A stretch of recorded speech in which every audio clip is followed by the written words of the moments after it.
नमस्कार, स्वागत है आपका राज्यसभा टीवी में। मैं हूं आपके साथ अमृता चौरसिया। आइए शुरुआत करते हैं इस वक्त की सुर्खियों के साथ।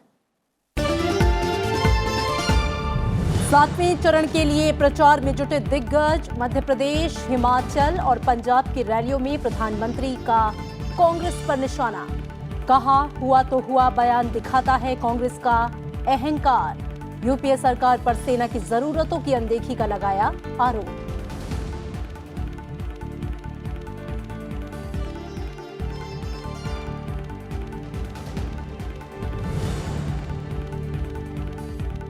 कांग्रेस अध्यक्ष राहुल गांधी की पंजाब में जनसभा। सैम पित्रोदा के बयान पर दी सफाई।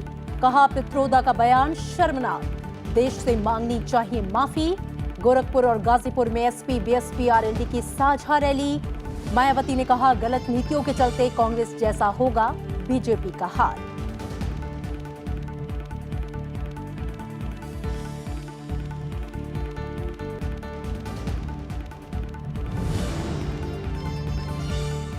पश्चिम बंगाल के जाधवपुर में रैली की इजाजत नहीं मिलने पर अमित शाह का बयान। कहा, ममता बनर्जी रैली रोक सकती हैं, जीत नहीं। बीजेपी ने की टीएमसी सरकार की तानाशाही रवैये पर चुनाव आयोग से संज्ञान लेने की मांग। अरुण जेटली ने कहा, बंगाल में खतरे में लोकतंत्र।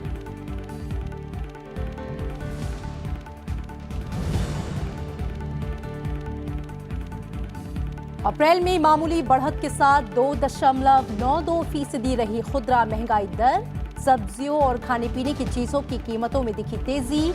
मार्च में 2.86% थी रिटेल महंगाई दर।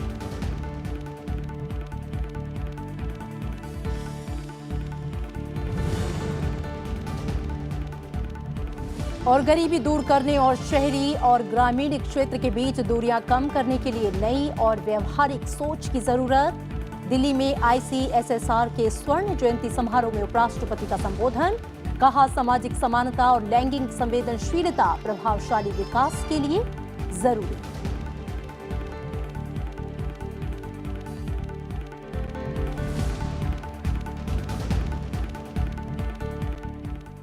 और आइए बुलेटिन में सबसे पहले बात करेंगे लोकसभा चुनाव से जुड़ी खबरों की।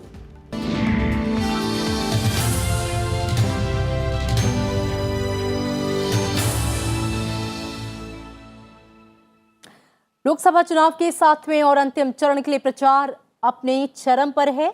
विभिन्न राजनीतिक दलों के बड़े नेता जगह जगह पे जनसभाएं कर रहे हैं। प्रधानमंत्री नरेंद्र मोदी ने आज मध्य प्रदेश, हिमाचल प्रदेश और पंजाब में चुनावी रैलियां की। पंजाब के भटिंडा में चुनावी रैली में उन्होंने कहा कि कांग्रेस के पास नेता कंफ्यूज और सोच डिफ्यूज है। इसके चलते उनके नेता हुआ तो हुआ बयान दे रहे हैं। ये कांग्रेस के अहंकार को दिखाता है। कांग्रेस की नीतियां बनाने वाले राजीव गांधी जी के खास सलाहकार और वर्तमान में ये नामदार के गुरु, उन्होंने 84 के दंगों को लेकर जो कहा, उसको पूरे देश में प्रतिक्रिया हुई है कि 84 में जो हुआ वो हुआ तो हुआ। ये कांग्रेस की सोच को दर्शाता है। और इससे पहले हिमाचल प्रदेश के सोलन में प्रधानमंत्री नरेंद्र मोदी ने कांग्रेस पर देश की सुरक्षा के साथ खिलवाड़ करने का आरोप लगाया। उन्होंने कहा कि रक्षा सौदे कांग्रेस के लिए पैसे कमाने का जरिया था। इसके चलते रक्षा क्षेत्र की 70% की जरूरत के लिए विदेशों पर निर्भर रहना पड़ा है।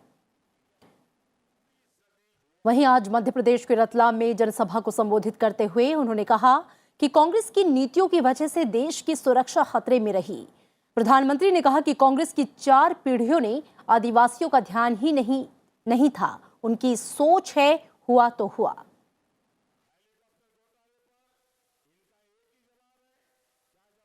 एक कांग्रेस की विचारधारा है। ये 3 शब्द नहीं है, ये कांग्रेस का अहंकार है। ये 3 शब्द नहीं है, देश की जनता के प्रति उनका रवैया है। ये 3 शब्द नहीं है, ये देश की जनता को अपनी जेब में लेकर के घूम रहे हैं, ये अहंकार का प्रतीक है। बॉफोर्स तोप घोटाले पर, हेलीकॉप्टर घोटाले पर इनका एक ही जवाब है। क्या जवाब है? जरा पूरी ताकत से बताओ तो उनको पता चले।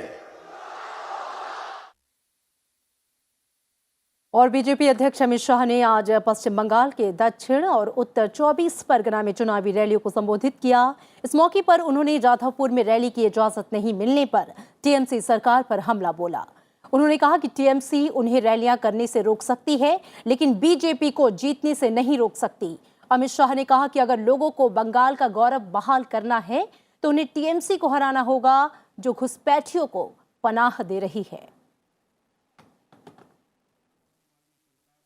वो बंगाल के अंदर आज बम धमाकों की गूंज सुनाई पड़ती है। मित्रों, गूंज सुनाई पड़ती है।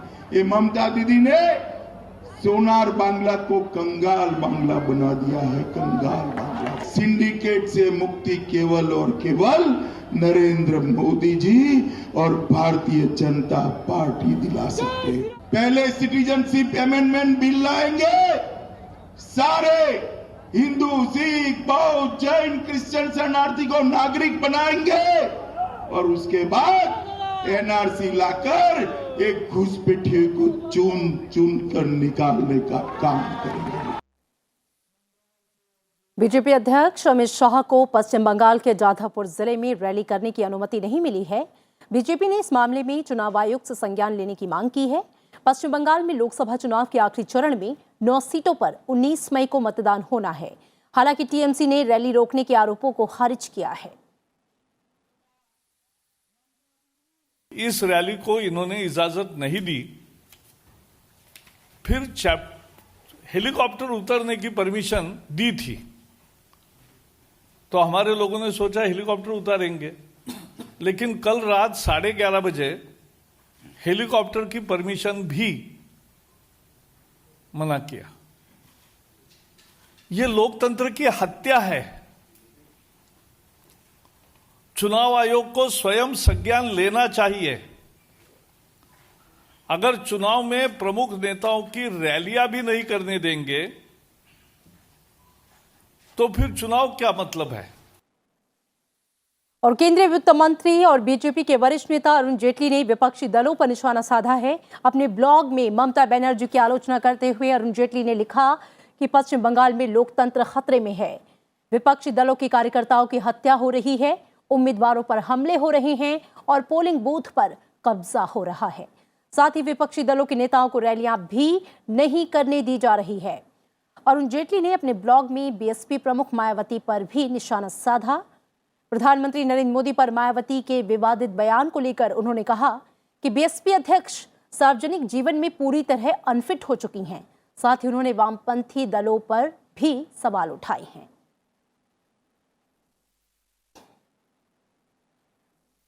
और कांग्रेस अध्यक्ष राहुल गांधी ने आज पंजाब में पार्टी के लिए प्रचार किया। उन्होंने फतेहगढ़ साहिब और होशियारपुर में चुनावी रैली की। राहुल गांधी ने कहा कि कांग्रेस ने किसान कर्ज माफी समेत जितने भी वादे किए वो पूरे किए हैं। वहीं केंद्र की एनडीए सरकार वादे पूरे करने में नाकाम रही। राहुल गांधी ने न्याय योजना का जिक्र करते हुए कहा कि ये सभी वर्ग के लोगों को फायदा पहुंचाएगी। साथ ही कांग्रेस अध्यक्ष राहुल गांधी सैम पित्रोदा के बयान पर डैमेज कंट्रोल करते हुए दिखाई दिए। उन्होंने कहा कि सिख दंगों को लेकर सैम पित्रोदा ने जो भी कुछ कहा वो गलत है, उनको देश से माफी मांगनी चाहिए। छोटे बिजनेस वाले, मिडिल साइज बिजनेस वाले, बेरोजगार युवा, ये न्याय योजना आपको भी न्याय देगी। ये आपकी भी दुकान चालू करेगी, ये आपकी भी फैक्ट्रियां वो चालू करेगी। जो सैम पित्रोदा जी ने 1984 के बारे में बोला है वो बिल्कुल गलत बोला है और उनको देश से इसके लिए माफी मांगनी चाहिए। और उत्तर प्रदेश में अंतिम दौर के चुनाव के लिए एसपी, बीएसपी, आरएलडी ने गोरखपुर और गाजीपुर में साझा रैली की। बीएसपी अध्यक्ष मायावती ने कहा कि जिस तरह कांग्रेस पार्टी अपनी गलत नीतियों की वजह से राज्य और केंद्र की सत्ता से बाहर हुई है, वही हाल बीजेपी का इस चुनाव में होगा। वहीं अखिलेश यादव ने कहा कि एसपी बीएसपी आरएलडी गठबंधन नया भारत बनाने के संकल्प के साथ चुनाव में है। हम लोग मिलकर के गठबंधन के लोग देश को आगे ले जाना चाहते हैं। ये कहते हैं कि भारत को हम नया बनाना चाहते हैं। हमने इनके फैसले देखे हैं। आज नोटबंदी का फायदा नहीं बता रहे, आज जीएसटी जो बर्बाद हुआ कारोबार उसके बारे में नहीं बता रहे, जो 5 साल काम किया उसके बारे में नहीं बता रहे। इन्होंने देश को पीछे करने का काम किया है। इनकी अधिकांश रही गलत नीतियों व गलत कार्य प्रणाली की वजह से ही फिर इस कांग्रेस पार्टी को केंद्र व काफी राज्यों की भी सत्ता से बाहर होना पड़ा है और अब वर्तमान में द्वेषपूर्ण व जातिवादी गलत नीतियों एवं गलत कार्य प्रणाली की वजह से इस बार ये भारतीय जनता पार्टी भी केंद्र की सत्ता से जरूर बाहर चली जाएगी। तो साथियों, आखिरी चरण में पश्चिम बंगाल की बाकी बची 9 सीटों पर भी मतदान होना है। आइए रुक कर लेते हैं कोलकाता का, जहां से हमारी संवाददाता अनु दीवान हमारे साथ जुड़ रही हैं। अनु, 9 सीटों पर जो सीटें बची हैं उस पर 19 को मतदान होना है। अगर 14 की बात करें तो 9 सीटों पर टीएमसी का कब्जा था। हम देख रहे हैं कि जो चुनाव प्रचार है वो बहुत ज़्यादा उसका वोल्टेज हाई होता जा रहा है। आज भी काफ़ी बार आरोप प्रत्यारोप लगे। फिलहाल वहाँ की जनता का मूड क्या है और क्या मुद्दे वहाँ पर हावी हैं? बिल्कुल अमृता, जैसे कि ये 7वां चरण है और आखिरी चरण है, इसमें बाकी की बची 9 लोकसभा सीटों पर मतदान होना है। जिस तरह से पश्चिम बंगाल में हम देखते आए हैं कि पहले चरण से दूसरे चरण, तीसरा चरण हो या चौथा चरण हो या अभी हाल ही में 5वां और 6ठा चरण हो, वायलेंस की जो बातें थी, वायलेंस की जो इंसिडेंट्स थे वो लगातार बढ़ते गए हैं। तो लोगों में कहीं ना कहीं अब इस बार ये भी मुद्दा बन गया है कि अगर इस तरह से चुनाव होगा तो ये 21वीं सदी में नामंजूर है, क्योंकि जिस तरह से सभी राज्यों में देखा जाता है कि फ्री एंड फेयर इलेक्शन होता है, पीसफुल इलेक्शन होता है, तो पश्चिम बंगाल में क्यों नहीं। तो ये भी एक बड़ा मुद्दा बन गया है कि आखिर क्यों पश्चिम बंगाल में तमाम तैनाती होने के बाद इलेक्शन कमीशन खुद इसके ऊपर चौकन्ना रहता है, कोशिश करता है कि किसी तरह के वायलेंस ना रहे, फिर भी इस तरह के इंसिडेंट्स क्यों सामने आ रहे हैं। छठे चरण में ही हमने देखा कि किस तरह से बीजेपी लीडर्स की गाड़ियों के ऊपर अटैक हुआ, खुद नेताओं के ऊपर अटैक हुआ, पोलिंग बूथ के ऊपर किस तरह से पैरामिलिट्री फोर्स की तैनाती होती है, लेकिन फिर भी जो लोकल वर्कर्स होते हैं उनकी गुंडागर्दी वहां पे रहती है। तो ये एक मुद्दा बन चुका है पश्चिम बंगाल में, जहां पे लोगों के बीच में अब कहीं ना कहीं ये डर भी है। चाहे हम ये 7वें चरण की बात करें, इसमें थोड़ा सा बेल्ट जो आता है वो अर्बन भी आता है, लेकिन फिर भी लोगों में इस चीज का एक डर बैठ गया है कि जब वो मतदान करने जाएंगे तो कहीं उनके मतदान केंद्र पे इस तरह का वायलेंस या इस तरह की हिंसा ना हो जाए। तो तमाम जिस तरह के बाकी मुद्दे हैं, रोजगार का मुद्दा है, यहाँ पे आपका बेटर हेल्थ फैसिलिटीज का मुद्दा है, बेटर एजुकेशन का मुद्दा है, ये मुद्दे तो है ही है, लेकिन एक ये भी बड़ा मुद्दा बनता जा रहा है। जी अमृता, बिल्कुल, जिस तरीके से सभी चरणों में हमने देखा अब तक के 6 जो चरण हुए वायलेंस हुआ है और ये एक बड़ा मुद्दा, जैसा कि आप कह रही हैं, बन गया है। जो फाइट है, अगर मैं उसकी बात करूं, वो भी काफ़ी दिलचस्प नज़र आ रही है, क्योंकि पिछली बार टीएमसी की सीटें थीं और इस बार भारतीय जनता पार्टी ने पूरा जोर लगाया हुआ है और कहा यह जा रहा है कि हवा अब उस तरफ भी दिख रही है। बिल्कुल अमृता, ये कहना बिल्कुल सही है कि हवा उस तरफ भी है। इसका सबसे बड़ा कारण ये है क्योंकि 2014 के जब चुनावी नतीजे थे उसमें बीजेपी को सिर्फ 2 सीटें मिली थी, लेकिन उसके बाद पंचायत चुनाव हुए जिसमें बीजेपी का वोट परसेंटेज भी बढ़ा है। उसके बाद हमने लगातार देखा है कि क्योंकि यहाँ पे बीजेपी को कहीं ना कहीं उम्मीद है कि उसकी जो पिछली बार 2 सीटें थी वो जरूर बढ़कर जो बीजेपी का टारगेट है कहीं ना कहीं उसके पास जरूर पहुंचेगा। और टीएमसी का जो गढ़ माना जाता है पूरा पश्चिम बंगाल, उसको हिलाने की पूरी कोशिश में हुआ है। और हमने ये देखा था अभी पिछले इन 6 चरणों में हमने देखा है कि किस तरह से प्रधानमंत्री नरेंद्र मोदी और अमित शाह लगातार रैलियां कर रहे हैं। उनकी रैलीज को हालांकि कई बार ये भी आज भी जिस तरह से अमित शाह की रैली थी जादवपुर में, उसको परमिशन नहीं मिली, हेलीकॉप्टर उतरने की परमिशन नहीं मिली। ये पहली बार नहीं था, इससे पहले भी हुआ है कि अमित शाह की रैली, अगर आपको याद हो, जनवरी में जो थी उसमें भी परमिशन नहीं मिला था, उनको काफी मशक्कत करनी पड़ी, लेकिन हालांकि उसके बाद परमिशन मिल गया था।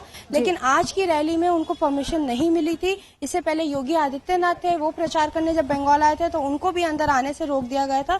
तो ये एक फ्रस्ट्रेशन भी दिखाई देती है टीएमसी के अंदर, या ये कहें कि जो बीजेपी ने यहाँ पे अपने जो संगठन बनाया है वो कहीं ना कहीं मजबूत होता जा रहा है, कि बीजेपी यहाँ पे अपना गढ़ बनाने की कोशिश कर रही है। पश्चिम बंगाल में जो लगातार टीएमसी का एक गढ़ माना जाता है, इतने सालों से जो टीएमसी की सरकार चलती आ रही है, टीएमसी के सांसद यहाँ से जीतते आ रहे हैं, उसके लिए सबसे बड़ी चुनौती जो इस टाइम पे बन गया है वो बीजेपी बनता जा रहा है।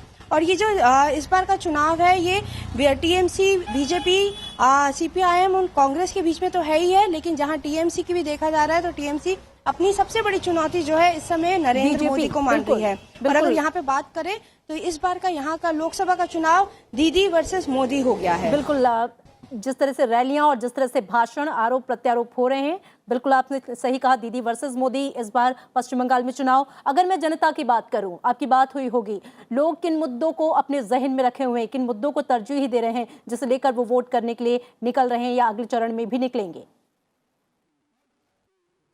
बिल्कुल अमृता, यहाँ पे जो मुद्दे हैं वो काफी हावी हैं, क्योंकि पश्चिम बंगाल भी वही देखना चाहता है जो पूरा देश देख रहा है। वो भी चाहता है कि किस तरह से पूरा देश आगे बढ़ रहा है, यहाँ पे भी रोजगार की जो अपॉर्चुनिटीज है वो बढ़े। पश्चिम बंगाल का ये माना जाता था कि कहीं ना कहीं पहले जहां पश्चिम बंगाल सोचता है वहां देश थोड़ी कुछ समय बाद सोचता है, लेकिन ये देखा गया है कि पिछले कुछ समय से पश्चिम बंगाल पीछे जाता जा रहा है। अब यहाँ के जो लोग हैं, यहाँ के जो युवा हैं, ये भी देखा गया है कि यहाँ के युवा मतदाता सबसे ज्यादा है।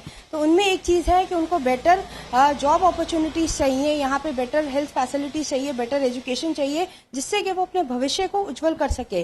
तो ये तमाम मुद्दे हैं पश्चिम बंगाल के जो लोगों के बीच में आज जिनके ऊपर वो चर्चा कर रहे हैं, जिनको लेकर अपने उम्मीदवार को चुन रहे हैं, देख रहे हैं कि कौन सा उम्मीदवार है जो कहाँ पे उनके इन मुद्दों के ऊपर बात करेगा, संसद में उठाएगा और उनके लिए जो पश्चिम बंगाल की तस्वीर है उसको बदलेगा। अनु, बहुत शुक्रिया विस्तार से इस पूरी बातचीत के लिए। तो 19 मई को 9 सीटों पर पश्चिम बंगाल में होनी है वोटिंग, और इसके साथ ही सुरक्षा एक बहुत बड़ा मुद्दा वहां बना हुआ है। आगे रुक करेंगे। प्रधानमंत्री नरेंद्र मोदी की रैली के बाद कांग्रेस महासचिव प्रियंका गांधी वाड्रा भी आज रतलाम पहुंची और कांग्रेस उम्मीदवार कांतिलाल भूरिया के समर्थन में जनसभा को संबोधित किया। यहां पे उन्होंने विकास के मुद्दे पर प्रधानमंत्री नरेंद्र मोदी पर निशाना साधा। प्रियंका गांधी ने कहा कि पीएम मोदी विकास की बात करते हैं, लेकिन उन्होंने गरीबों, किसानों और आदिवासियों की अनदेखी की। इसीलिए मेरी बहनों ने भाइयों, अपनी शक्ति को पहचाने, जागरूक बने। एक बहुत बड़ी जिम्मेदारी आ रही है आपके सामने। ये जो वोट है आपका, ये बहुत कीमती है, इसको व्यर्थ मत करिए। इसको व्यर्थ करने का मतलब है कि 5 और साल आप भुगतेंगे। आप एक ऐसी सरकार को भुगतेंगे जो भ्रष्टाचार, झूठ और आपको दबाकर आगे बढ़ेगी।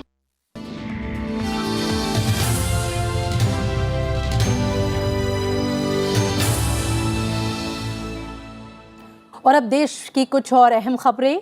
उपराष्ट्रपति एम वेंकैया नायडू ने आज ICSSR के स्वर्ण जयंती समारोह में शिरकत की। इस मौके पर उपराष्ट्रपति ने कार्यक्रम को संबोधित भी किया। उपराष्ट्रपति एम वेंकैया नायडू ने सतत विकास के लक्ष्यों को हासिल करने के लिए नए और व्यवहारिक दृष्टिकोण की आवश्यकता बताई। उन्होंने जोर देते हुए कहा कि वर्तमान चुनौतियों और आने वाले समय की चुनौतियों का सामना करने के लिए रचनात्मकता और समाधान तलाशने वाली सोच की जरूरत है। उन्होंने कहा कि सामाजिक समानता और लैंगिक संवेदनशीलता प्रभावशाली विकास के लिए जरूरी है। Achieving sustainable development goals, which is agreed upon by United Nations, that's an important thing. You need to have sustainable growth. For 1 year, 2 years is not sufficient. You need to have sustainable. That's an important challenge. Taking care of the health of the population is another major area.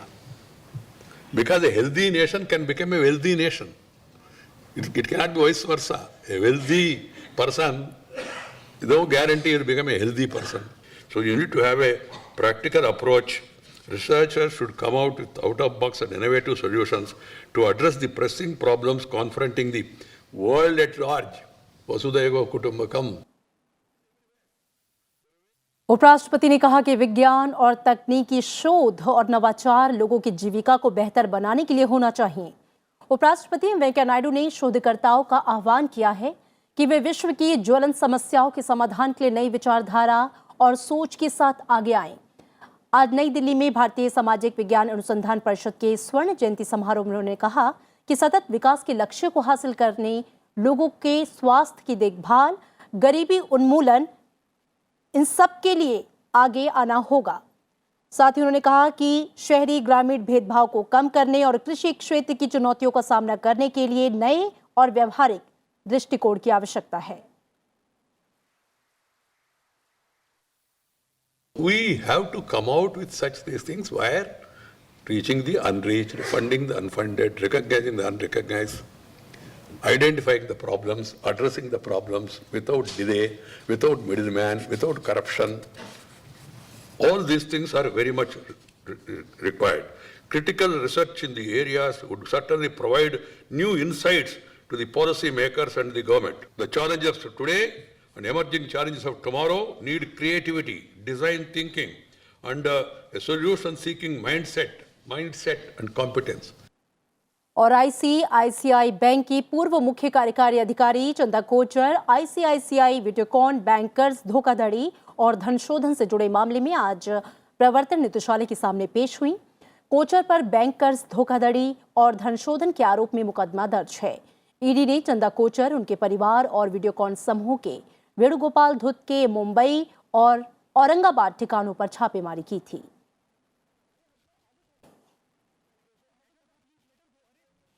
विश्व व्यापार संगठन की अहम बैठक दिल्ली में जारी है। 2 दिवसीय बैठक में विकासशील देशों के मंत्री और अधिकारी विभिन्न जरूरी मसलों पर चर्चा कर रहे हैं।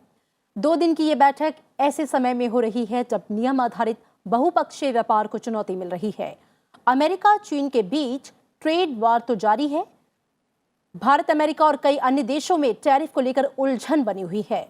बैठक में चीन, मिस्र, इंडोनेशिया, मलेशिया, टर्की सहित विकासशील देशों और 6 सबसे कम विकसित देशों के मंत्री और वरिष्ठ अधिकारी शामिल हैं। हाल के सालों में विश्व व्यापार संगठन की तय व्यवस्था से विचलन का दौर बढ़ा है। तमाम देश एक दूसरे से आयातित वस्तुओं पर टैरिफ को लेकर उलझ रहे हैं और इसका सबसे बड़ा उदाहरण अमेरिका और चीन के बीच जारी ट्रेड वॉर है, जिससे पूरी दुनिया की अर्थव्यवस्था को समस्या हो रही है।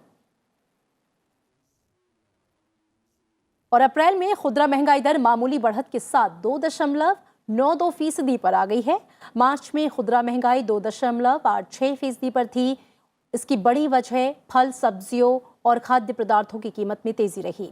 अप्रैल में सब्जियों की महंगाई बढ़कर 2.87% दर्ज की गई। वहीं खाद्य महंगाई 1.1% हो गई। देश के अधिकतर राज्यों में लॉटरी के धंधे पर पाबंदी है, लेकिन पश्चिम बंगाल में ये कारोबार काफी फल फूल रहा है। लॉटरी यहां भले ही कानूनी रूप से वैध है और राज्य सरकार को इससे बड़ा राजस्व मिलता है, लेकिन लखपति और करोड़पति बनने की चाह में लोग पैसा लगाकर भी नुकसान उठाते हैं। देखते हैं चिटफंड घोटालों से तबाह लोग फिर भी लॉटरी के सहारे आखिर क्यों किस्मत आजमाते हैं। कोलकाता में सियालदह स्टेशन के बाहर सजी लॉटरी की ये दुकानें। लॉटरी का यह धंधा लोगों को जल्दी अमीर बनने और किस्मत आजमाने की ओर खींचता है। पश्चिम बंगाल में लॉटरी के खिलाड़ी बड़ी संख्या यानी लाखों में मिल जाएंगे। कोई 20-30 साल से तो कोई नया लॉटरी का खरीदार है। लोग मानते हैं कि लॉटरी ने नुकसान ही किया, कभी फायदा नहीं हुआ।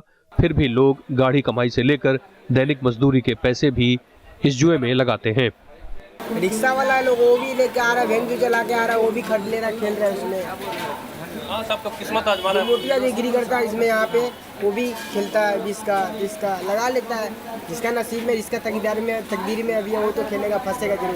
नुकसान ही हुआ तो नुकसान हुआ तब भी लेते हैं, फिर भी लेते हैं कि कहीं हो जाए, बड़ा हो जाए।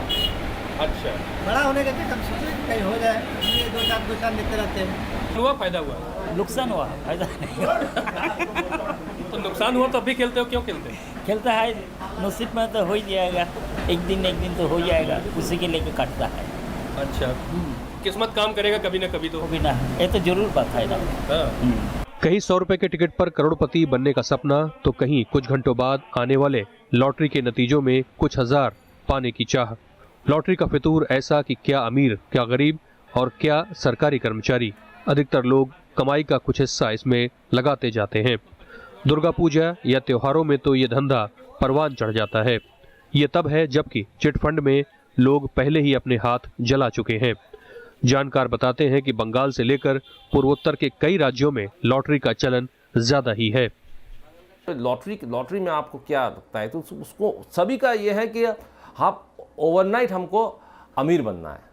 एक ख्वाब जो है, एक आशा जो है कि हमारे पास इतना पैसा है, कल हालांकि लॉटरी जो है 1 लाख, 2 लाख, 4 लाख, 5 लाख, 50 लाख का भी लॉटरी होते हैं, तो उनको लगता है कि ठीक है 2-4 नंबर मिल जाए तो हमको 50 लाख मिल जाएगा, 50 लाख मिल जाए तो हम रात हम अमीर बन जाएंगे। तो ये अमीर बनने की जो चक्कर है, इसको मुझे लगता है कि बंगाल के लोग, नॉर्थ ईस्ट के लोगों में ज़्यादा है कि हम लोग ओवरनाइट रात एक बहुत बड़ा पैसा वाला इंसान बन जाए।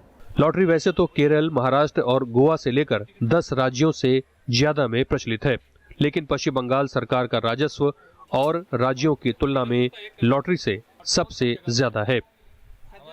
आमतौर पर देखा गया है कि लॉटरी खरीदने वालों में अधिकतर लोग गरीब जरूर हैं और वो किस्मत के सहारे हैं कि आखिर किसी न किसी दिन किस्मत चमकेगी ही। हालांकि अधिकतर लोगों का यहाँ पर सिर्फ नुकसान ही हुआ है। लेकिन पश्चिम बंगाल में लॉटरी का सिस्टम है, लेकिन साथ ही हमने पहले भी देख चुके हैं कि रोज वैली से लेकर शारदा के चिट फंड घोटाले तक में गरीब लोगों ने पैसा लगाया और वो लूटे गए। लेकिन लॉटरी फिलहाल एक जुआ है, लेकिन लोग इसे खेलने के लिए तैयार हैं। कोलकाता से अरविंद सिंह के साथ पंचानन मिश्रा, राज्यसभा टीवी। और इसी के साथ इस बुलेटिन में मेरे साथ इतना ही, लेकिन आप देखते रहिए राज्यसभा टीवी। नमस्कार।